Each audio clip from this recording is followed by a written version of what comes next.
अच्छा जी, अस्सलाम वालेकुम। होपफुली आज का टेस्ट आप लोगों के लिए आसान था, तो इसको जल्दी जल्दी से कर लेते हैं ना। आधा कामरान से लो करें। एमसीक्यूज नंबर 177 है, have you broken the glass. अब ये सेंटेंस हमारे पास प्रेजेंट परफेक्ट टेंस में है, तो प्रेजेंट परफेक्ट टेंस को हम चेंज कर लेंगे प्रेजेंट परफेक्ट कंटिन्यूअस टेंस में। इस वजह से the right option is going to be option A, has the glass been broken by you. MCQs number 178, who wrote the story. अब ये सेंटेंस पास्ट इंडेफिनिट टेंस में है, तो पास्ट इंडेफिनिट टेंस को हम चेंज कर लेते हैं पास्ट कंटिन्यूअस टेंस में। पहला पॉइंट ये कि पास्ट इंडेफिनिट टेंस को हम चेंज करने के पास्ट कंटिन्यूअस टेंस में। दूसरा, चूंकि हमारे पास इंट्रागेटिव सेंटेंस है, तो इंट्रागेटिव सेंटेंस को हम तीन कैटेगरीज में डिवाइड करते हैं। पहला वो होगा जिसमें हमारे पास word which, why, where, when, what और हाउ आ जाएगा। दूसरे में हमारे पास हु आएगा और तीसरे में हमारे पास हुम आ जाएगा। हम जब भी इंट्रागेटिव सेंटेंस को बनाते हैं तो पहले कैटेगरी में ये वाले वर्ड्स आएंगे, which, why, where, when, what, how. अगर ये वाले वर्ड्स आते हैं तो हम इसमें किसी किस्म के भी चेंजेस नहीं करते हैं, यानी विच विच ही रहेगा, वाई वाई ही रहेगा, व्हेन ही रहेगा। इन केस अगर हु आया है तो हु को आप लोग चेंज कर लेंगे बाय हुम में। अगर हु आया है तो हु को आप चेंज कर लेंगे बाय हुम में। और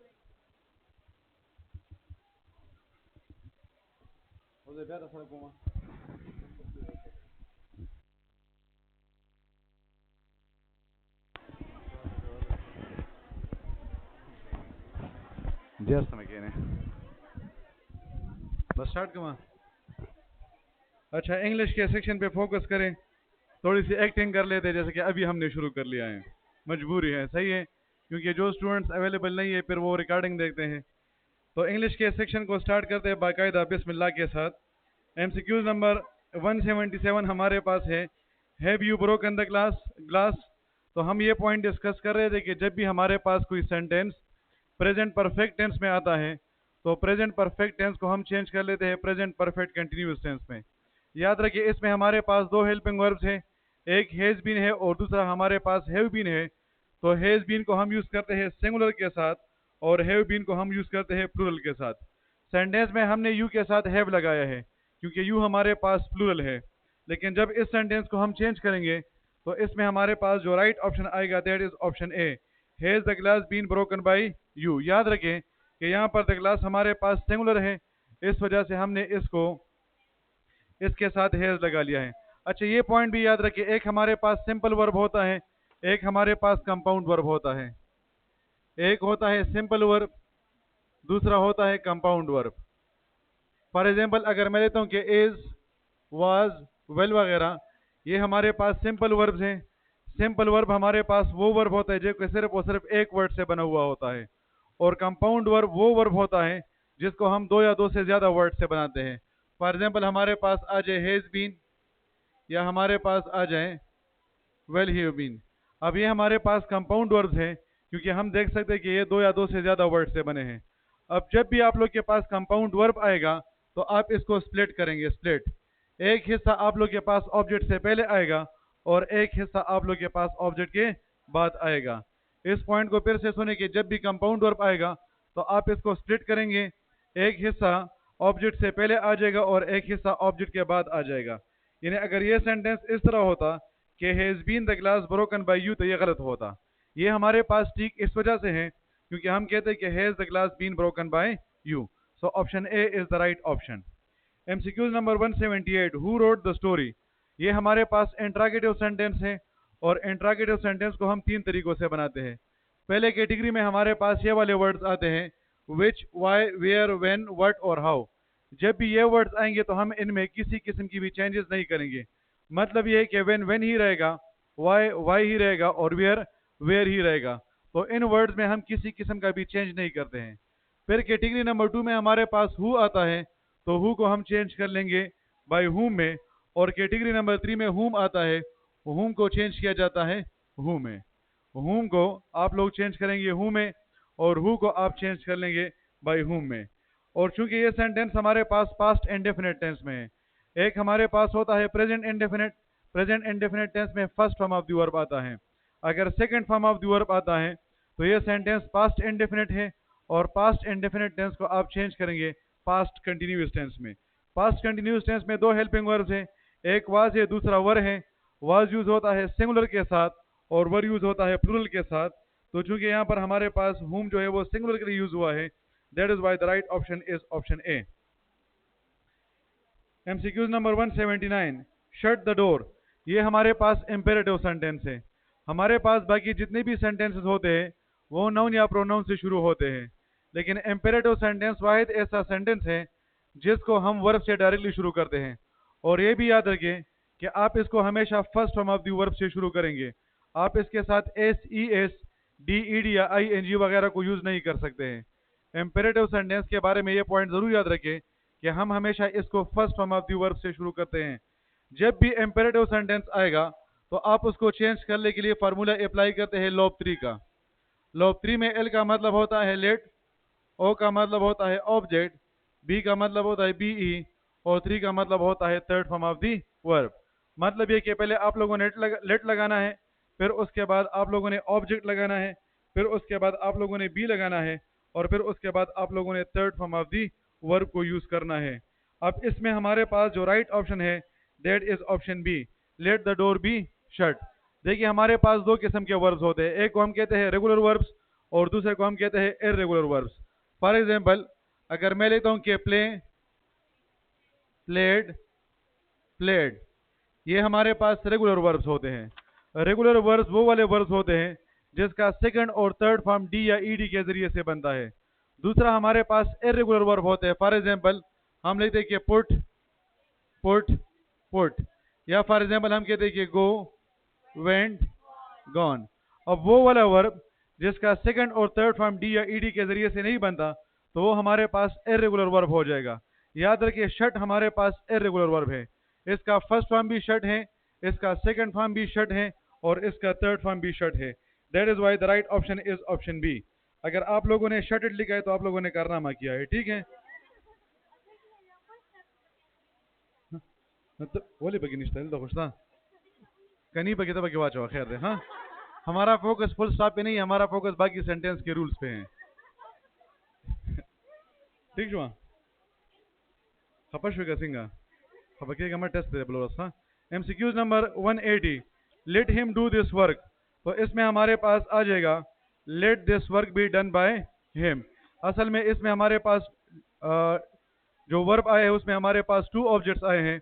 इस वजह से एमसीक्यूज नंबर 180 में जो राइट ऑप्शन होगा that is option B, let this work be done by him. MCQs number 181, MCQs number 181 होगा he was interviewing the political leaders. ये सेंटेंस हमारे पास पास्ट कंटिन्यूअस टेंस में है, और हम जब पास्ट कंटिन्यूअस टेंस को चेंज करते हैं तो उसके साथ बीइंग का इजाफा करते हैं। स्टूडेंट्स एक बात याद रखें, आप लोग अक्सर औकात बीइंग और बीन में कंफ्यूज होते हैं। अगर ये सेंटेंस कंटिन्यूअस टेंस में है, चाहे ये प्रेजेंट कंटिन्यूअस टेंस है या पास्ट कंटिन्यूअस टेंस है, तो उसके साथ बीइंग आएगा। और अगर ये परफेक्ट कंटिन्यूअस टेंस है, चाहे ये प्रेजेंट परफेक्ट कंटिन्यूअस टेंस है या पास्ट परफेक्ट कंटिन्यूअस टेंस है या फ्यूचर परफेक्ट कंटिन्यूअस टेंस है, तो आप उसके साथ बीन का इजाफा करेंगे। अब चूंकि ये सेंटेंस हमारे पास पास्ट कंटिन्यूअस टेंस में है तो पास्ट कंटिन्यूअस टेंस के टेंस को हम चेंज नहीं करते हैं, बल्कि हम उसके साथ सिर्फ और सिर्फ बीइंग का इजाफा करते हैं। That is why the right option is option B, political leaders were being interviewed by him. MCQs number 182, they should follow all the instructions carefully. ये हमारे पास मॉडल वर्ब्स हैं। मॉडल वर्ब्स आसान है, जब कैन आता है तो ये कैन भी बन जाता है, may be, might be, should be, would be. आप लोग इसमें जो गलती करते हैं वो ये करते हैं कि आप डायरेक्ट इनडायरेक्ट नरेशन के रूल्स को एक्टिव पैसिव वॉइस के साथ मिक्सअप कर लेते हैं। तो एक्टिव पैसिव वॉइस में सिंपल पॉइंट ये होता है कि हम इसके साथ बी लगाते हैं। तो इसमें जो राइट ऑप्शन होगा that is option B, all the instructions should be followed by them carefully. MCQs number 183, your proposal was objected. इसमें राइट ऑप्शन होगा option A, everyone objected your proposal. देखिए एक रूल है जिसको हम कहते हैं omission of the subject rule. Omission of the subject rule का मतलब ये होता है कि कुछ हमारे पास ऐसे सिचुएशंस होते हैं कि जब वो आ जाते तो हम उसमें सब्जेक्ट को ओमिट करते हैं। एक हमारे पास होता है वेल नाउन। वेल नाउन का मतलब ये कि ये सारी दुनिया वालों को पता होता है कि ये काम कौन करता है। और अननाउन का मतलब होता है कि किसी को पता ना हो कि ये काम किसने किया है। फॉर एग्जाम्पल अगर मैं कहता हूँ कि someone is knocking the door, तो अब ये समवन कौन है हम उसे नहीं जानते हैं। और वेल नाउन का मतलब होगा फॉर एग्जाम्पल क्लास में जो बंदा लेक्चर देता है हम उसे क्या कहते हैं, टीचर कहते हैं। जो बंदा गाड़ी को ठीक करते हैं वो क्या होता है, मैकेनिक कहता है। जो बंदा अदालत में फैसला सुनाते हैं वो क्या होता है, जो बंदा मरीज को जन्नत भेजता है वो क्या होता है, वो डॉक्टर होता है। ठीक है, तो इस वजह से इसमें जो राइट ऑप्शन होगा that is option A, everyone objected your proposal. MCQs number 184, let everyone be given a chance. तो ये हो जाएगा गिव चांस टू एवरीवन।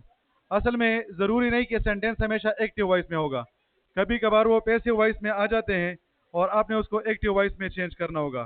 तो 183 में राइट ऑप्शन होगा ऑप्शन ए और 184 में राइट ऑप्शन होगा option C. MCQs number 185, we import the fur coats. We imported the fur coats, ये हमारे पास पास्ट इंडेफिनिट टेंस में है। तो पास्ट इंडेफिनिट टेंस को हम चेंज कर लेते हैं पास्ट कंटिन्यूस टेंस में। पास्ट कंटिन्यूस टेंस में एक वाज है दूसरा वर है, वाज सिंगुलर के साथ वर प्लूरल के साथ। तो कोट्स हमारे पास यहाँ पर प्लूरल है, इस वजह से हम इसके साथ प्लूरल फॉर्म ऑफ वर्ड लगाएंगे। तो ये हो जाएगा the fur coats were imported by us. अच्छा, एक इंपॉर्टेंट पॉइंट इधर देखिए। फॉर एग्जाम्पल अगर हम कहते हैं कि स्टूडेंट और हमारे पास आ जाए स्टूडेंट्स, तो ये स्टूडेंट क्या होगा, सिंगुलर होगा, और स्टूडेंट्स क्या होगा, प्लूरल होगा। जिस नाउन के साथ हम एस या ई एस लगा लेते हैं वो क्या बन जाता है, प्लूरल। लेकिन जब हम वर्ब की तरफ जाते हैं, फॉर एग्जाम्पल अगर मैं कहता हूँ कि वर्क और मैं कहता हूँ कि वर्क्स, तो ये वाला जो वर्क्स हो गया क्या होगा, ये सिंगुलर होगा। जब आप नाउन के साथ एस या ई एस लगाते हैं तो वो प्लूरल बन जाता है, और जब आप वर्ब के साथ एस या ई एस लगाते हैं तो वो सिंगुलर बन जाता है। MCQs number 186, someone has cleaned the room. तो सेंटेंस हमारे पास प्रेजेंट परफेक्ट टेंस में है, तो प्रेजेंट परफेक्ट टेंस बन जाएगा प्रेजेंट परफेक्ट कंटिन्यूअस टेंस। 185 के ऑप्शन सी का ना। हाँ, तो 186 में आ जाएगा the room has been cleaned. यहाँ पर हम बाय समवन नहीं लगाएंगे क्योंकि यहाँ पर जो हमारे पास सब्जेक्ट है वो अननोन है, और अननोन सब्जेक्ट को हम क्या करते हैं, उसको हम ओमिट करते हैं। तो एमसीक्यूज नंबर 186 में राइट ऑप्शन होगा option B, the room has been cleaned. MCQs number 187, beguile means spellbind. मतलब ये कि जब आप किसी बंदे को अपने हिसार में ले लेते हैं, एक बंदे जब आपको आपसे बहुत ज़्यादा इम्प्रेस हो जाता है तो हम उसे कहते हैं स्पेल बाउंड। अनमास्क और रिजेक्ट दोनों का मतलब होता है किसी चीज़ को रिजेक्ट करना। कन्फ्रंट का मतलब होता है प्रोवोक, यानी कि किसी का सामना करना या किसी को किसी काम के बारे में उकसाना। एस्केप और अवॉइड का मतलब होता है किसी चीज़ से जान छुड़ाना। 188 में होगा प्रोवोक। गोरा 187 के लिए स्पेल बाइंड ऑप्शन ए। 188 में होगा प्रोवोक। 189 डिस्पाइस का मतलब होता है किसी से नफरत करना। तो एबहोर्ड और डिस्टेंट का मतलब भी होता है नफरत करना। यहाँ पर वो हमसे एंटोनिम मांग रहे हैं, तो इस वजह से इसमें राइट ऑप्शन होगा चेरिश्ड। अगर आप किसी को जो है वो पसंद करते तो दैट इज कॉल्ड चेरिशिंग, और नफरत करते that is called despising. Fervent antonym is, fervent का मतलब होता है किसी चीज को बड़े जोश और जज्बे के साथ करना। तो कीन और जीलस ये हमारे पास इसके सिनोनिम होंगे। फॉरवेंट, कीन और जीलस, इन तीनों का मतलब होता है किसी चीज को बहुत ज्यादा शौक के साथ करना। यो मिनट गोरे लग गुजारा बका हुई। हाँ, पहले एमसीक्यूज नंबर 191 हो रही थी, तमंग एंड तरह सीधरी 190 कहूँ, हाजा 190 हो रही। फॉरलॉन सिनोनिम इज छोड़ना, अकेला छोड़ना किसी को। फॉरलॉन का मतलब होता है अकेला छोड़ना। तो इसका हमारे पास जो सिनोनिम है दैट इज एबंडेंट। एबंडेंट और फॉरलॉन का मतलब होता है अकेले छोड़ना। प्रोटेक्टेड और ब्रिफेंड का मतलब होगा किसी का साथ देना। तो 190 में राइट ऑप्शन होगा ऑप्शन सी। 191, फॉरवेंट एंटोनिम इज फॉरवेंट, कीन और जेलस। इन तीनों का मतलब होता है जोश और जज्बे के साथ किसी काम को करना। जोश और जज्बे के साथ किसी काम को करना।